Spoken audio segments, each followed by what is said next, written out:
কল্পনা করুন এমন একজনের শরীর যার চামড়া প্রতি মুহূর্তে পুড়ে ছাই হয়ে যাচ্ছে, পরক্ষণেই আবার নতুন চামড়া গজাচ্ছে, আবার পুড়ছে, একবার দুবার নয়, কোটি কোটি বার। 1 বছর নয়, 1 যুগ নয়, পৃথিবীর হিসেবে পার হয়ে গেছে 1000 কোটি বছর। আর্তনাদ আসছে, হে আমাদের রব, আমাদের এখান থেকে একবার বের করুন, আমাদের দুনিয়ায় পাঠিয়ে দিন।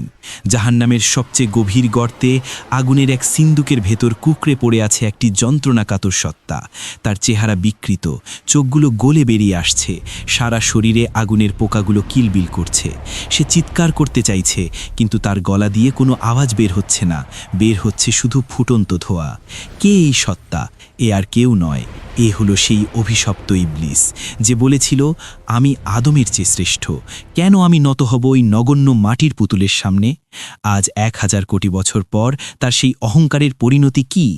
আজ সে জাহান্নামের গভীরে কি করছে? সময় বা কাল দুনিয়াতে আমাদের কাছে খুব দামি, কিন্তু আখেরাতে, বিশেষ করে জাহান্নামে, সময় এক অভিশাপ। আল্লাহ তাআলা ইবলিসকে কিয়ামত পর্যন্ত হায়াত দিয়েছিলেন। সে তার হায়াত শেষ করেছে পাপ আর ধোঁকা দিয়ে, কিন্তু বিচারের দিন শেষ হওয়ার পর, যখন অনন্তকাল শুরু হলো, তখন থেকেই শুরু হলো তার আসল লাঞ্ছনা। আজ আমরা ইতিহাসের পাতা আর হাদিসের ইঙ্গিত থেকে এমন এক দৃশ্য আঁকব, যা দেখলে আপনার রক্ত হিম হয়ে যাবে।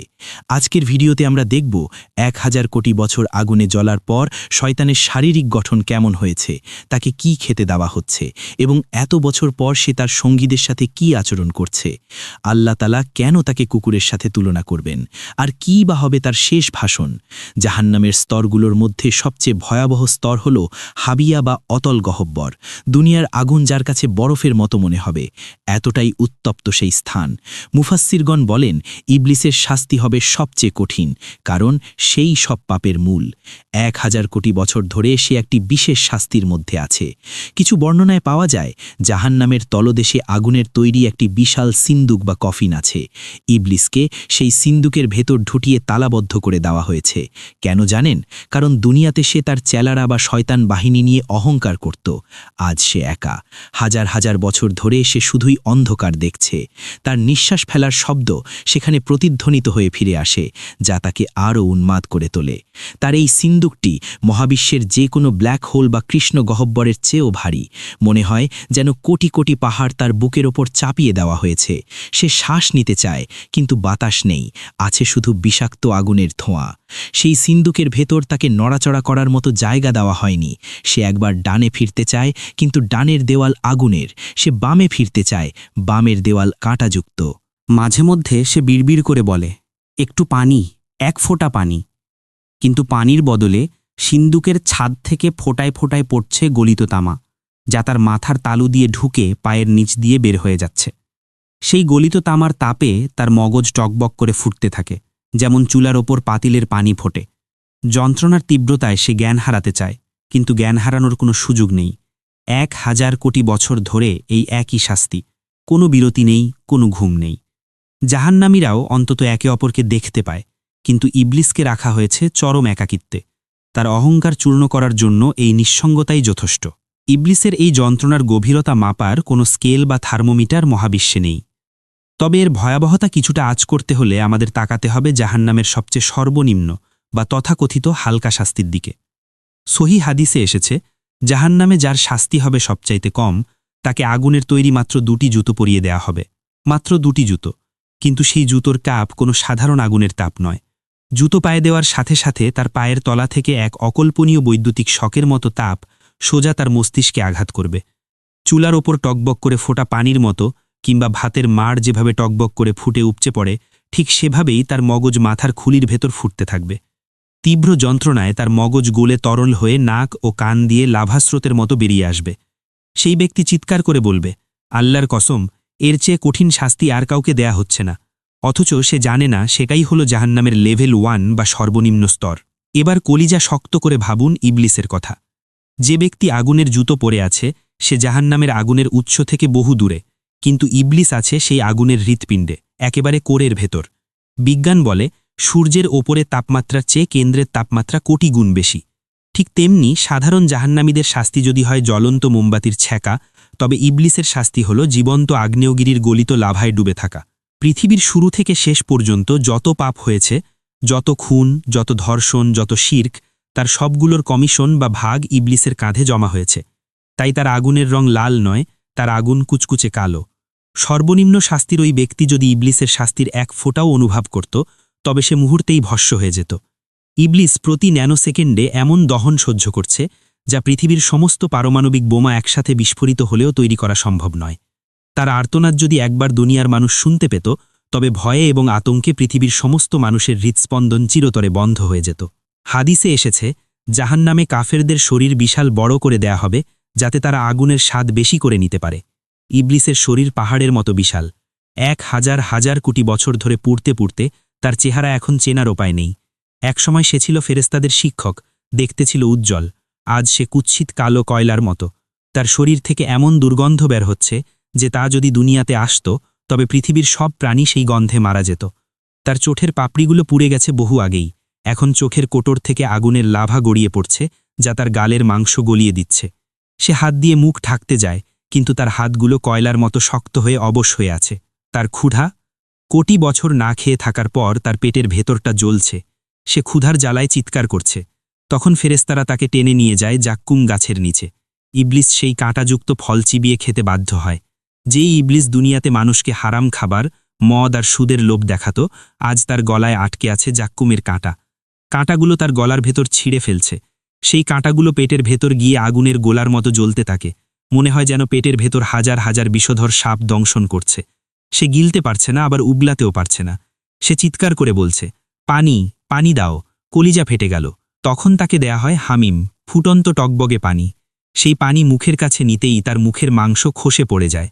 কিন্তু তৃষ্ণার জ্বালায় সে সেই আগুনের পানিই পান করে, আর পান করার সাথে সাথে তার নাড়ি ভুঁড়ি গলে পায়খানার রাস্তা দিয়ে বেরিয়ে যায়। সে নিজের গলে যাওয়া নাড়ি ভুঁড়ির দিকে তাকিয়ে থাকে, সেগুলোকে আবার পেটের ভেতর ঢোকাতে চায়, কিন্তু পারে না। এক অসহ্য দৃশ্য। ভাবুন তো একবার, পেট গলে বের হয়ে যাওয়ার পর আল্লাহ আবার তাকে আগের মতো সুস্থ করে দেন। কেন? যাতে আবার নতুন করে শাস্তি শুরু করা যায়। চামড়া জোড়া লাগার সেই দৃশ্য আরও বেশি ভয়ঙ্কর।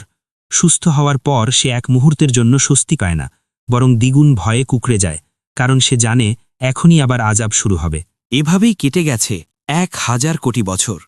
তবে সবচেয়ে মর্মান্তিক দৃশ্যটি ঘটে তখন, যখন যন্ত্রণার চরম সীমায় পৌঁছে ইবলিস সরাসরি তার রবের সাথে কথা বলার চেষ্টা করে। পবিত্র কুরআনের সূরা আল মুকমিনুনে আল্লাহ জাহান্নামীদের এই শেষ ফরিয়াদের কথা উল্লেখ করেছেন। ১,০০০ কোটি বছর পর, সব অহংকার ধুলোয় মিশে যাওয়ার পর, ইবলিস এবং তার অনুসারীরা শেষবারের মতো আকাশের দিকে তাকায়। ইবলিস মনে করতে পারে বহু কোটি বছর আগে সে এই আল্লাহর ইবাদত করত। সে ভাবে হয়তো দয়াময় আল্লাহ একবারের জন্য তার দিকে তাকাবেন। সে তার বিকৃত গলায় বুক ফাটা আর্তনাদ নিয়ে চিৎকার করে ওঠে, রব্বানা আখরিজনা মিনহা। আল্লাহ, আমার কথা শুনুন। আমি জানি আমি পাপ করেছি, কিন্তু আপনার রহমত কোথায়? আমাকে মুক্তি দিন। হে আমাদের রব, আমাদের এখান থেকে একবার বের করুন। আমাদের দুনিয়ায় পাঠিয়ে দিন। আমরা আর পাপ করব না, আমরা নেক কাজ করব। যদি আবার পাপ করি তবে আমরাই জালিম। পুরো জাহান্নাম নিস্তব্ধ হয়ে যায়। সবাই অপেক্ষা করে উত্তরের জন্যে। ইবলিস ভাবে তার পুরনো ইবাদত হয়তো আজ কাজে আসবে, কিন্তু না। মহাবিশ্বের মালিক মহান আল্লাহ তখন এমন এক ধমক দেন, যা জাহান্নামের আগুনের চেয়েও বেশি যন্ত্রণাদায়ক। আল্লাহ বজ্রকঠিন স্বরে বলেন, ইখসা উফিহা ওয়ালা তুকাল্লিমুন। চুপ থাক। কুকুর যেমন ধিকৃত হয়ে পড়ে থাকে, তেমনি তোরা জাহান্নামে পড়ে থাক, আর কোনোদিন আমার সাথে কথা বলবি না। এই একটি বাক্য ইবলিসের বুকের ভেতরটা চূর্ণ বিচূর্ণ করে দেয়। সে বুঝতে পারে তার এবং আল্লাহর মাঝখানের সম্পর্ক চিরতরে শেষ। আল্লাহর রহমতের দরজা পার্মানেন্টলি সিলগালা করে দেওয়া হয়েছে। এই প্রত্যাখ্যানের কষ্ট আগুনের কষ্টের চেয়ে লক্ষ গুণ বেশি। এরপর থেকে ইবলিস আর কোনো দিন আকাশের দিকে তাকানোর সাহস পাবে না। সে শুধু পশুর মতো গোঙাবে। মাঝে মধ্যে আল্লাহ তাকে সিন্দুক থেকে বের করে জাহান্নামের সাধারণ কয়েদিদের সামনে আনেন।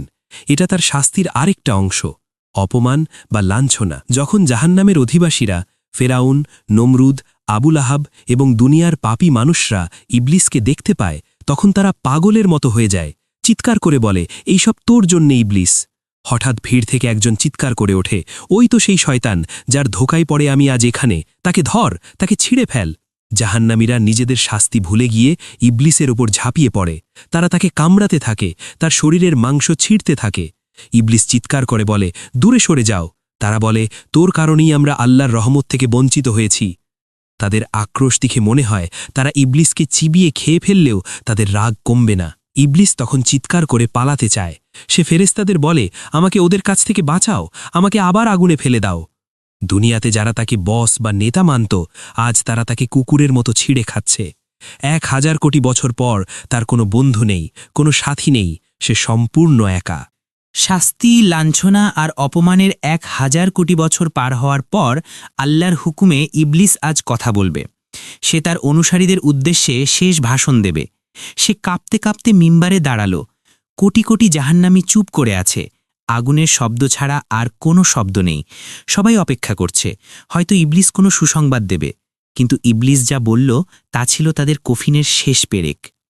সে বলল, আল্লাহ তোমাদের সত্য ওয়াদা দিয়েছিলেন, আর আমি তোমাদের মিথ্যা ওয়াদা দিয়েছিলাম। আজ আল্লাহ তার ওয়াদা পূরণ করেছেন, আর আমি আমার ওয়াদা ভঙ্গ করলাম। তোমরা কেন আমার দিকে তাকিয়ে আছো? আমি তো তোমাদের উপর জোর করিনি, আমি তো তোমাদের হাত ধরে পাপ করাইনি। আমি শুধু ডাক দিয়েছিলাম, ইশারা করেছিলাম। তোমরা তো সেই ডাকের অপেক্ষাই ছিলে। তোমরা তো চাইতেই পাপ করতে। তাই আজ আমাকে দোষ দিও না, নিজেদের দোষ দাও। আজ আমি নিজেও বাঁচতে পারছি না, তোমাদের কিভাবে বাঁচাবো? কি নিষ্ঠুর বাস্তবতা! এই কথা শোনার পর জাহান্নামীদের আশা চিরতরে নিভে গেল। তারা বুঝতে পারল এই 1000 কোটি বছর ছিল মাত্র শুরু, অনন্তকাল এভাবেই চলতে থাকবে। ভাষণ শেষ। ফেরেশতারা আবার ইবলিসের গলায় আগুনের বেড়ি পরিয়ে দিল। তাকে আবার সেই লোহার সিন্দুকের দিকে টেনে নিয়ে যাওয়া হচ্ছে। সে জানে আগামী 1000 কোটি বছর তাকে আবার সেই সিন্দুকে একা থাকতে হবে। সে জানে আল্লাহ আর কোনো দিন তার দিকে দয়ার নজরে তাকাবেন না। তার শাস্তি চলতেই থাকবে। চামড়া পুড়বে, আবার গজাবে, জাক্কুম খাবে, হামিম পান করবে। পবিত্র কুরআনে আল্লাহ বলেছেন, খালিদিনা ফিহা আবাদা, অর্থাৎ তারা সেখানে চিরকাল থাকবে। কোনোদিন যদি এমন ঘোষণা আসত যে 1 কোটি কোটি বছর পর জাহান্নাম থেকে মুক্তি দেওয়া হবে, তবুও ইবলিস এবং জাহান্নামীরা আশায় বুক বাঁধত। কিন্তু না, সেই দিন কোনো দিন আসবে না। 1 কোটি বছর নয়, 100 কোটি বছর নয়, গণিতের সব সংখ্যা যেখানে শেষ, সেখান থেকে তাদের অনন্তকালের কান্না শুরু। শারীরিক যন্ত্রণার চেয়েও কোটি গুণ বড় এক মনস্তাত্ত্বিক ঝড় এখনও বাকি।